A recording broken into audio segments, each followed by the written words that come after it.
حضور بعض احباب ایسے ہیں جن کو جب نظام وصیت میں شامل ہونے کے لیے کہا جاتا ہے تو وہ کہتے ہیں کہ ہم متقی نہیں ہیں، اس لیے ہم اس میں شامل نہیں ہو سکتے.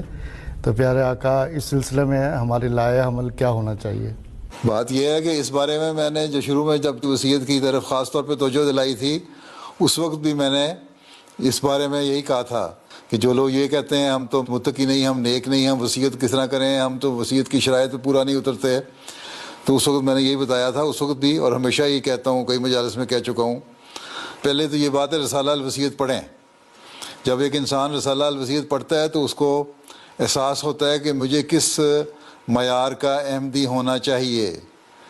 پھر اس کے بعد جب وہ وصیت کرتا ہے تو اس کے بعد وہ کوشش کرتا ہے کہ میں اس معیار پہ پہنچوں.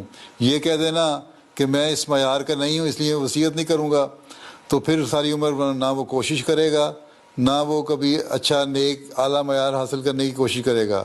تو یہ تو ایک ذریعہ ہے.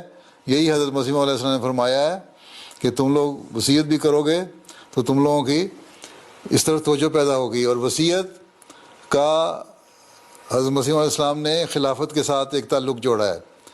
جب انسان وصیت کرتا ہے اور اس کے لیے پھر نیکیاں اختیار کرنے کی کوشش کرتا ہے، نیکیاں اپنانے کی کوشش کرتا ہے، نیکیاں کرنے کی کوشش کرتا ہے، تو پھر اس کا معیار، روحانی معیار بھی بڑھتا ہے، اور پھر اس کا خلافت کے ساتھ تعلق اور وفا کا تعلق بھی بڑھتا ہے، اور پھر وہ ایک سچا اور پکا احمدی ہوتا ہے. نہیں تو یہ سادہ ایک عہد ہے کہ میں دین کو دنیا پہ مقدم رکھوں گا، میں اپنے آپ کو اور اپنی اولاد کو قربان کرنے کے لیے تیار رہوں گا.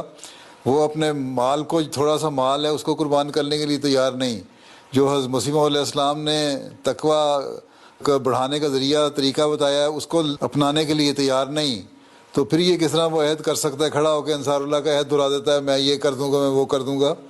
تو انصار اللہ کو یہ بتانا ہوگا کہ تم لوگ اپنے عہد پہ پورا اسی وقت اترو گے جب ہر نیکی کو کرنے کی کوشش کرو گے.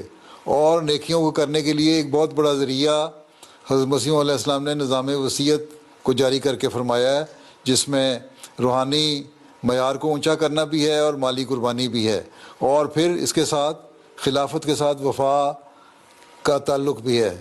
تو جب آپ اس طرح سمجھائیں گے تو ان کو سمجھ آئے گی. نہیں تو پھر انسان تو ڈھیلا ہی رہتا ہے، انسان کہے گا میں تو نیک نہیں، میں تو متقی نہیں، میں ایک کام کس طرح کر سکتا ہوں؟